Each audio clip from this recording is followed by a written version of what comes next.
Subscribe our channel and press the bell icon so that you can watch our latest videos at very first. Dear students, welcome back to Virtual Guns. आज मैं explain करने जा रहा हूँ class 10 maths का एक और chapter arithmetic progression. ये चैप्टर बहुत ही ज़्यादा इम्पॉर्टेंट है और बहुत ही ज़्यादा इंटरेस्टिंग भी चैप्टर है ये। तो सबसे पहले हम लोग अरिथमेटिक प्रोग्रेशन में इंट्रोडक्शन के साथ डील कर रहे होंगे, उसके बाद अरिथमेटिक प्रोग्रेशन पढ़ेंगे वो क्या होता है, उसके बाद nth term of arithmetic progression क्या होता है, देन मूव ऑन कर जाएंगे sum of n term of AP and finally इस चैप्टर को कंक्लूड करेंगे समरी के साथ। और स्टूडेंट्स मेमोरी मैं कुछ इस तरीके से बनाया हूं कि सिर्फ और सिर्फ आप उस एक समरी को देख लीजिएगा तो आपको पूरा का पूरा चैप्टर रिवाइज हो जाने वाला है। और स्टूडेंट्स मैं आपसे रिक्वेस्ट करना चाहता हूं कि प्लीज़ मेरे वीडियो को लास्ट तक देखिए, क्योंकि जब तक आप मेरे वीडियो को लास्ट तक नहीं देखोगे तब तक आपको पूरा अंडरस्टैंडिंग नहीं होगा। मैं जितना वीडियो बना रहा हूँ मैथ्स या फिर साइंस, आप देख पाते होंगे कि 20 to 30 मिनट्स के आसपास में बनता है। तो मैं क्या करता हूँ, आपको 20 to 30 मिनट के अंदर ही पूरा चैप्टर का रियल क्रक समझा देता हूँ, समझाने की कोशिश करता हूँ ताकि आप कम टाइम में ज़्यादा से ज़्यादा चीज़ों को सीख पाएँ। इनफैक्ट अगर आप दूसरी जगह जाते हो तो एक चैप्टर ख़त्म करने में काफ़ी ज़्यादा टाइम लग जाता है, और यहाँ पे मैं आपको 20 to 30 मिनट में पूरे एक चैप्टर को ख़त्म कर दे रहा हूँ और पूरे रियल क्रक्स के साथ। और इसके साथ जाहिर सी बात है आपका भी कुछ एफर्ट चाहिए, आपको भी कुछ क्वेश्चंस बनाने होंगे इस टॉपिक के रिगार्डिंग। सो स्टूडेंट्स, अगर आप इस चैप्टर को वाकई में अच्छी तरीके से समझना चाहते हो, अपने आप को एक ऐसे जगह कर लो जहाँ पे शांति का माहौल हो और आपको कंटिन्यूसली ये वीडियो 20 to 30 मिनट जितने का होने वाला है उतने देर तक कंटिन्यूसली देखना है विदाउट एनी इंटरप्शंस, तभी आप इस चैप्टर को अच्छी तरीके से समझ पाओगे। तो इस चैप्टर को शुरू करूँ उससे पहले मैं आपको बता दूं मैंने अभी तक कौन कौन से वीडियो अपलोड कर दिए हैं। मैथमेटिक्स के, साइंस के भी तो अपलोड किए हुए हैं। मैथमेटिक्स में कौन कौन से अपलोड कर दिए हैं, सबसे पहले मैंने सिलेबस डिस्कस किया था, then real number, then polynomial, then pair of linear equation, then quadratic equation. और ये आप देख पा रहे होगे सारा का सारा वीडियोस 20 to 30 मिनट के बीच में ही है। मतलब इतनी ही देर में आपका पूरा का पूरा चैप्टर समझ में आ जाने वाला है अगर आप कंटिन्यूसली सारे चैप्टर को देखोगे तो। और प्लीज़ ज़्यादा से ज़्यादा इस वीडियो को शेयर कीजिए अपने दोस्तों के साथ अगर आपको अच्छा लगता है तो। और मैं उम्मीद करता हूँ आपको ये सारा वीडियो अच्छा लगेगा अगर इन सारे वीडियो को लास्ट तक देखोगे तो। चलिए शुरू करते हैं अपने चैप्टर के साथ।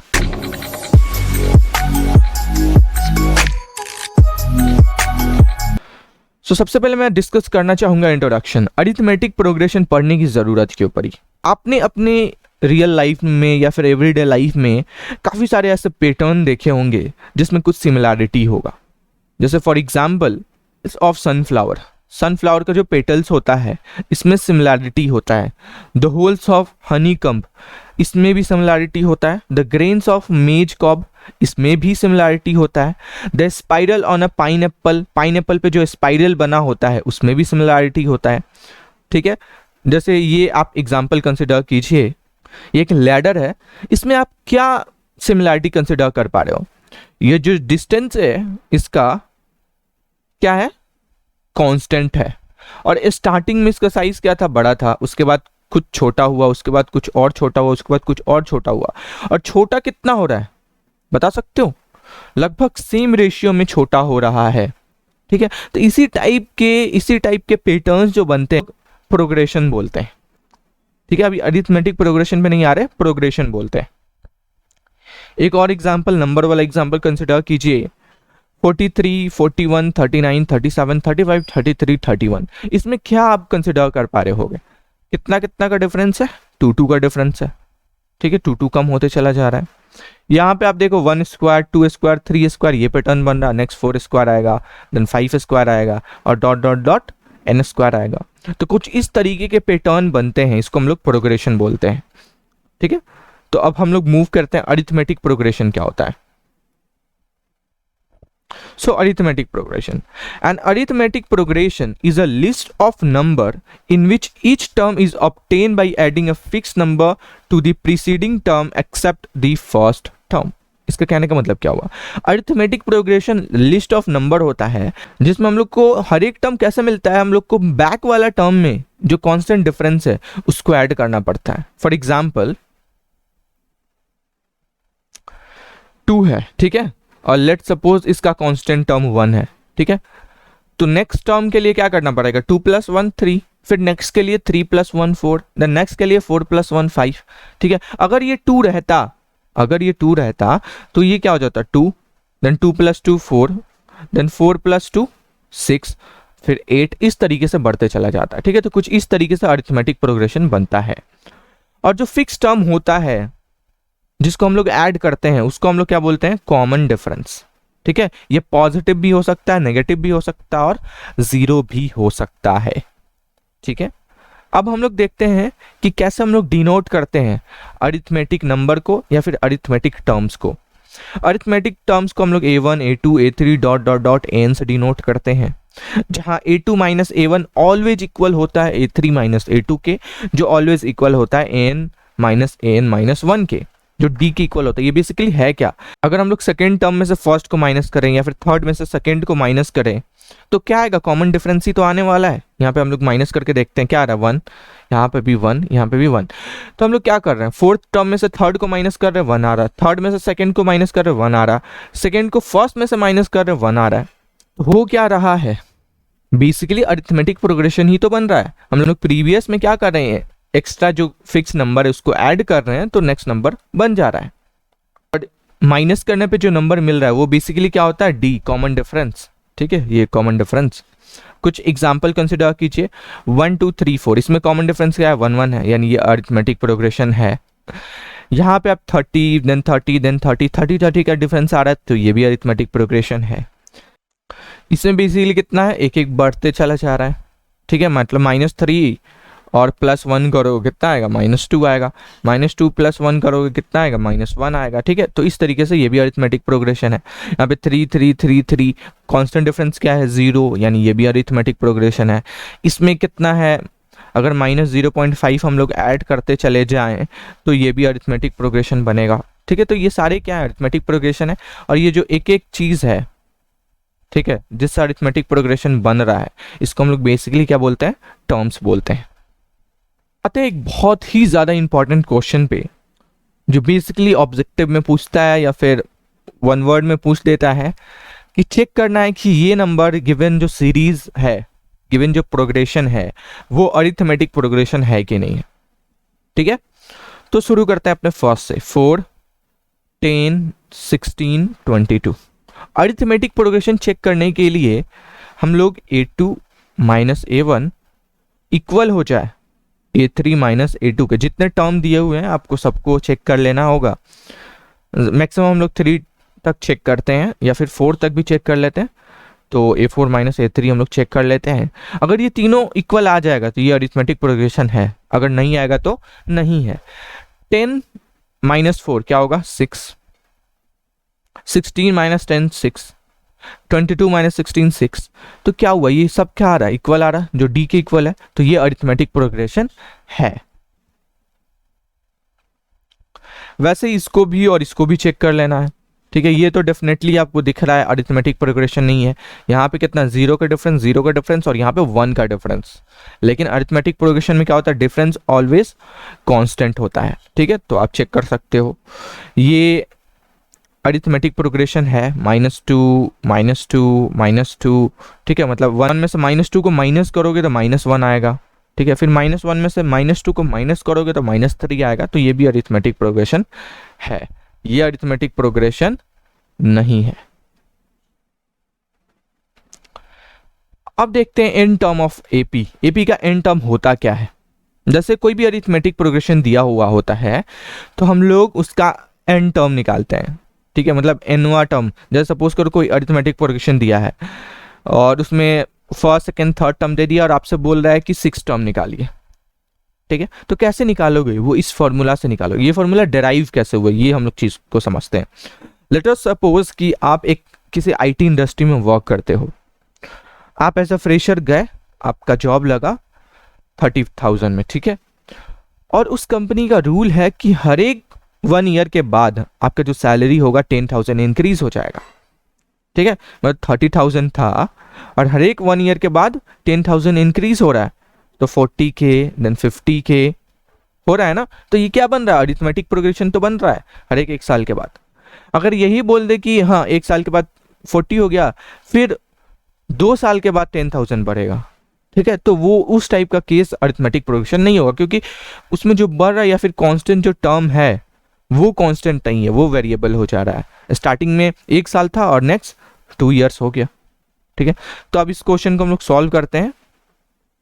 Find the 10th term of AP 2712, ठीक है, इसका 10 टर्म निकालना है। तो फॉर्मूला मेरे पास क्या है, an is equal to a plus n-1 into D, ये फॉर्मूला है, ठीक है।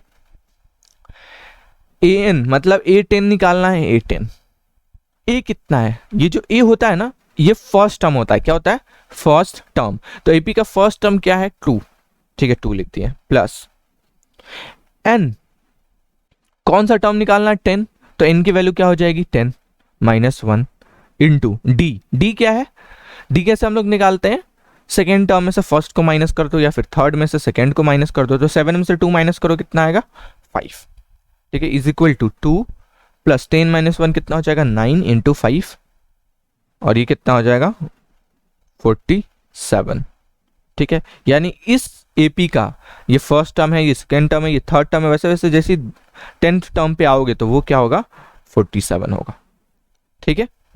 चलो नेक्स्ट क्वेश्चन पे चलते हैं।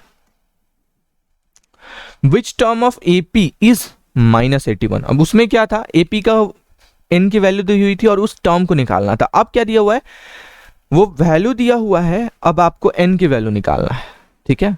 फॉर्मूला वापस हम लोग वही लगाते हैं, an इज इक्वल टू क्या होता है, a plus n-1 into T, और स्टूडेंट्स an को हम लोग कभी कभी tn भी लिख लेते हैं, ठीक है, तो ये दोनों इक्वल होता है। सो a कितना दिया हुआ है, 21, n नहीं पता, n मेरे को नहीं पता, और d कितना है, 18 में से 21 को माइनस करोगे तो कितना आएगा, -3 आएगा, ठीक है।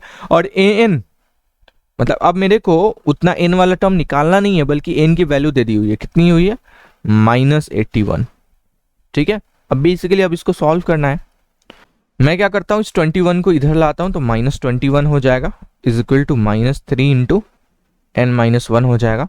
ये बेसिकली कितना हो जाएगा, -102 is equal to -3 into n-1, minus minus cancel, 3 3 9, 3 4 12, मतलब n-1 कितना आ गया, 34, तो n इज इक्वल टू 35,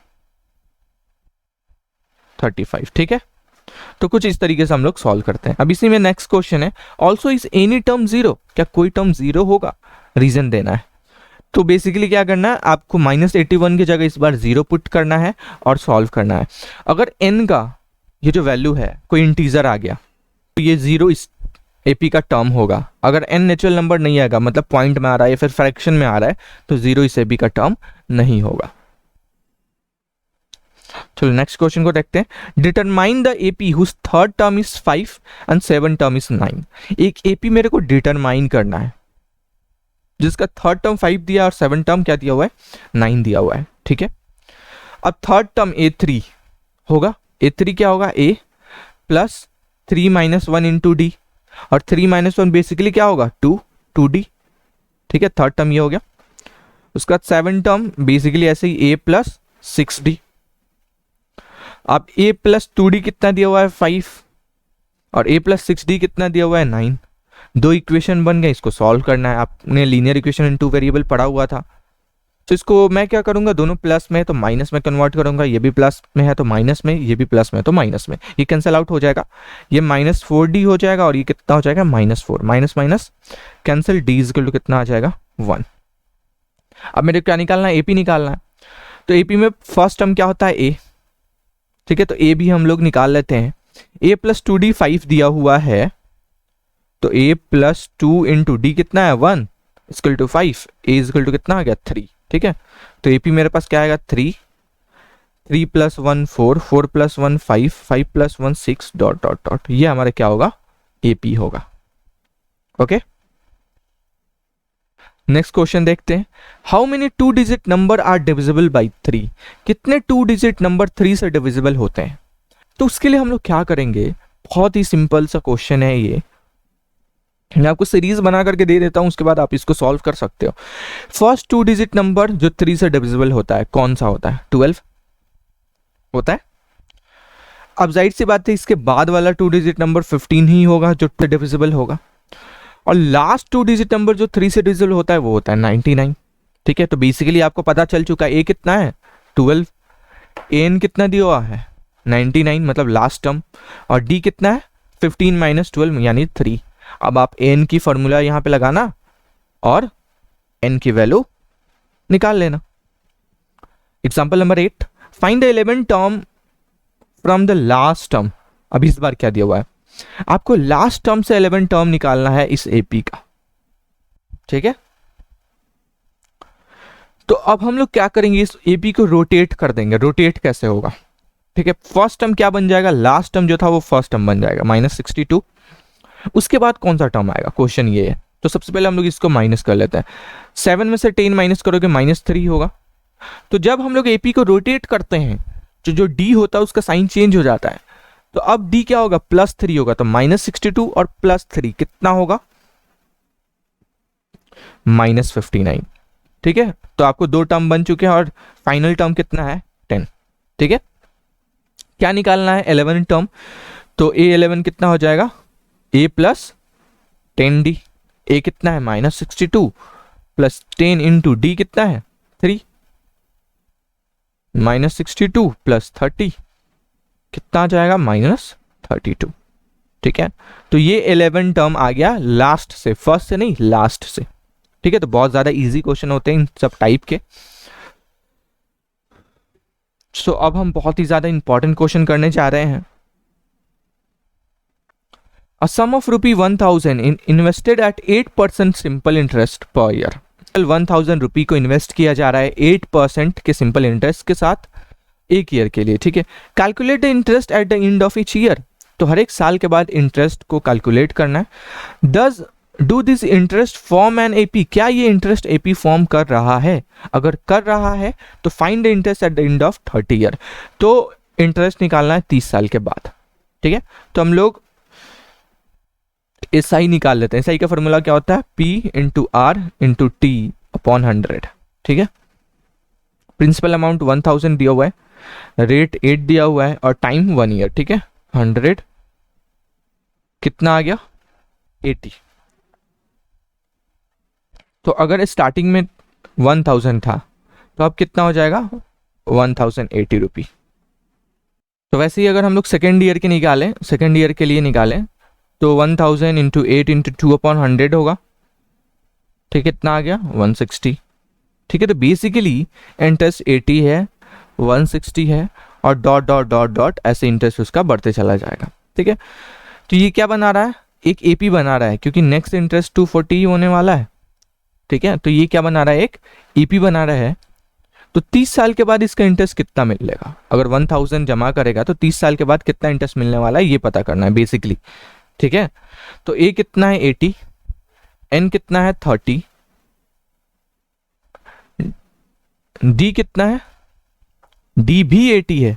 ठीक है, ये सोचने वाली बात है, डी भी 80 है। तो क्या निकालना है, A30 निकालना है। ठीक है, तो A30 निकाल लेना, वही 30 साल के बाद का इंटरेस्ट हो जाएगा। चलो नेक्स्ट क्वेश्चन पे चलते हैं। In a flower bed there are 23 rose plants in the first row. Flower bed पे फर्स्ट रो में कितने रोज प्लांट है 23, 21 in the second, 19 in the third, और ऐसे ही जा रहा है। ठीक है, मतलब 23, 21, 19 dot dot dot. There are 5 rose plant in the last row, और लास्ट में कितना है 5 को क्या निकालना है, हाउ मेनी रोज, मतलब बेसिकली n निकालना है। तो ए कितना दिया है 23, डी कितना होगा 21 - 23 यानी -2। ठीक है, और ए एन कितना दिया हुआ है 5, तो आपको क्या निकालना है n। बस बेसिकली फॉर्मूला पुट करो, ए = a + n - 1 × d और आपका आंसर आ जाएगा।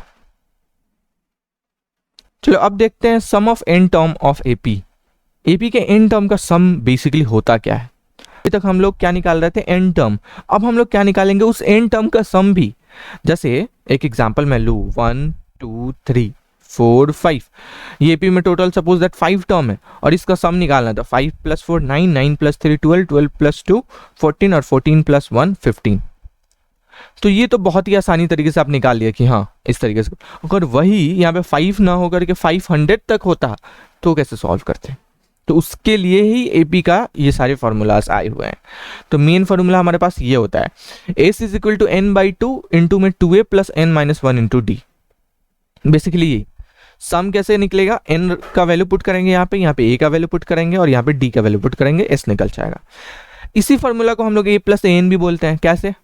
2a को क्या लिख सकते हो, ए प्लस ए, और A plus N minus 1 into D क्या होता है, एन ही होता है, तो ए प्लस एन हो गया।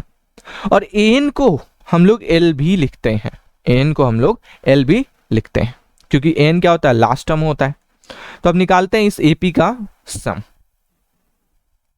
Find the sum of first 22 term. N कितना दिया हुआ है 22, ठीक है। ए कितना है 8 और डी कितना है बताओ, 3 माइनस 8 मतलब -5, ठीक है। एस एन क्या हो जाएगा, N by 2 2a plus N minus 1 into D, ठीक है। एन कितना है 22 बाई 2 कितना आ जाएगा 11, 2 इंटू ए कितना है 8 प्लस 22 माइनस 1 21 इंटू डी कितना है -5, 11 8 2 जा 16 और ये कितना हो जाएगा -105, ठीक है। देन इसको सॉल्व करोगे 11 इंटू -99 आएगा, तो ये आंसर कितना आ जाएगा -1089, ठीक है। तो बेसिकली इसी तरीके से सॉल्व किया जाता है सम। तो अगर आपको एन टर्म समझ में आ गया तो एस एन भी समझ में आ जाएगा, उसमें कोई प्रॉब्लम नहीं होने वाली है। क्वेश्चन पे चलते हैं। If the sum of first 40 term of AP is 150, अब एस एन इस पर दे दिया हुआ है, एस एन कितना दिया हुआ है 1050 and it's first term is 10, ए कितना दिया हुआ है 10, तो फाइंड द 20th टर्म। क्या निकालना है, 820 निकालना है। तो बहुत ज्यादा इंपॉर्टेंट क्वेश्चन है, ठीक है। एस एन क्या होता है, एन बाई 2 इंटू में 2a plus N minus 1 into D, ठीक है। एस एन 1050 दिया हुआ है और किसका दिया हुआ 40 टर्म का सम, तो एन कितना हो जाएगा 40 बाई 2 कितना हो जाएगा 7। ए कितना दिया है 10, तो 2 इंटू 10 20 और 40 माइनस 1 30 और 30 इंटू डी, ठीक है। यहां तक समझ में आया। इसको कैंसिल आउट करते हैं, 7 1 जा 7 7 5 से 35 150, तो 13d is equal to 150 minus 20, 13d is equal to 130 और d is equal to 10। d कितना आ गया 10, तो आपको 820 निकालना है। 820 क्या होता है, a प्लस 19d, a कितना है 10 प्लस 19 इंटू डी कितना है 10, तो 10 प्लस 190 और कितना हो जाएगा ये 200, तो 820 कितना आ गया 200। तो देखिए ना, हम लोग सम का यूज करके अब टर्म भी निकाल लेंगे, तो ठीक है। तो ये यूज वाला था, इस पे क्वेश्चन काफी सारे आते हैं एग्जाम्स में। How many term of AP must be taken so their sum is 78। S N कितना दिया हुआ है 78, एन मेरे को निकालना है, ए कितना दिया है 24, डी कितना दिया हुआ है 21 माइनस 24 मतलब -3, ठीक है। तो बस आप एस एन का फॉर्मूला लगाइए और एन आपका निकल जाएगा। ये बहुत ही ज्यादा इंपॉर्टेंट क्वेश्चन है स्टूडेंट्स। सो क्वेश्चन को देखते हैं। Find the sum of first 24 term. क्या निकालना है, फर्स्ट 24 टर्म का सम निकालना है जिसका N term A N equal to 3 plus 2n है। मतलब बेसिकली कुछ नहीं दिया हुआ है, टर्म ही दे दिया हुआ है। तो अगर आपको ए चाहिए मतलब फर्स्ट टर्म चाहिए तो एन का वैल्यू क्या रखना पड़ेगा 1, तो 3 प्लस 2 इंटू 1 कितना आ जाएगा 5। वैसे A2 के लिए 3 प्लस 2 इंटू 2 7, ठीक है। तो इस तरीके से ये बनते चला जाएगा। तो 24 टर्म का सम चाहिए, तो ए कितना है 5, ए 5 निकल गया ना। डी कितना है 7 माइनस 5 2, एन कितना दिया है 24 और एस एन आपको निकालना है, तो बस आप एस एन निकाल सकते हो। Next question, a manufacturer of TV set produce 600 set in the third year and 700 set in the seventh year. Third year में कितना सेट प्रोड्यूस किया 600 और सेवंथ ईयर में कितना सेट प्रोड्यूस किया 700। Assuming that the production increase uniformly by a fixed number, production fix number से increase हो रहा है, तो production in the first year में कितना प्रोडक्शन हुआ था, 10th ईयर में कितना प्रोडक्शन हुआ है, और टोटल 7 ईयर में कितना प्रोडक्शन हुआ है। ठीक है, ये निकालना है। तो बेसिकली इसमें आपको एन निकालना है इन दोनों में, और इसमें क्या निकालना है, एस एन निकालना है। ठीक है, तो अब क्वेश्चन देखते हैं हम लोग, दिया क्या है। थर्ड ईयर में 600, मतलब जब 600 है किस ईयर में, थर्ड ईयर में, तो a प्लस 2d। 700 है 7th ईयर में, ठीक है, तो a प्लस 6d। इसको सॉल्व करो, minus minus minus cancel, minus 100 equal to minus 4d, तो d इजकल टू कितना आ जाएगा, 25।